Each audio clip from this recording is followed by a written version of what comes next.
through language, you are able to quite compellingly lead someone to an end goal or some sort of desired action. And essentially that's what behavioral linguists do. They use various parts of language. They crucially know that every word counts when it comes to a communication, whether that's a spoken communication, whether it's a written one. Every word matters, basically. And so the holistic explanation of it is that you are nudging action by creating compelling content with really this core belief that you're able to create some sort of behavioral change as a result. And I always like to actually put the word responsible action in that description, and we'll chat about that a bit later as to why. So it's fairly overwhelming how many decisions we all make every single day. Recent research has shown between 30 and 40,000 decisions in one single day. From the moment you wake up to the moment you go to bed, you are bombarded with communication and messages, whether that's above-the-line billboards on your drive to work, switching on the radio and listening to sort of a presenter on the radio or some sort of radio ad. Certainly getting into the office environment and then starting to think about addressing your email inbox.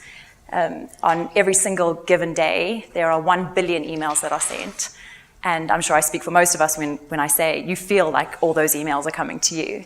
So to try and break through that noise is obviously a very crucial thing for anyone who's in this game of communication. And the reason why behavioral linguistics actually is so fascinating to me is that it transcends your personal, your professional life. It's certainly a strong tool that once you start to master the art of it, and we'll talk about the manipulation elements a little bit later, you really do start to see some quite remarkable step changes in your own life, in your professional life.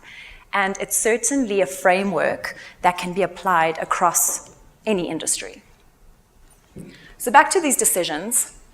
You're not going to be able to read all of those things in that circle, but these are the documented, researched behavioral science principles, or what are called cognitive biases or mental shortcuts, that as humans, and in fact it's fascinating because it's across language barriers, it's across cultures, we do a range of those things in order to cope with the volume of information that we're presented with every single day.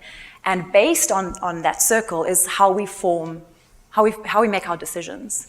So I've summarized just the number there. There's 189 of them, and certainly I'm trying to sort of make my way through that entire circle as part of the PhD research that I'm looking at.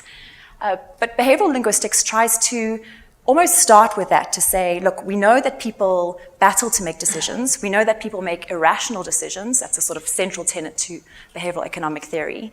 So how do we apply language in such a way that we're appealing to one of those in that circle to really make our message far more compelling?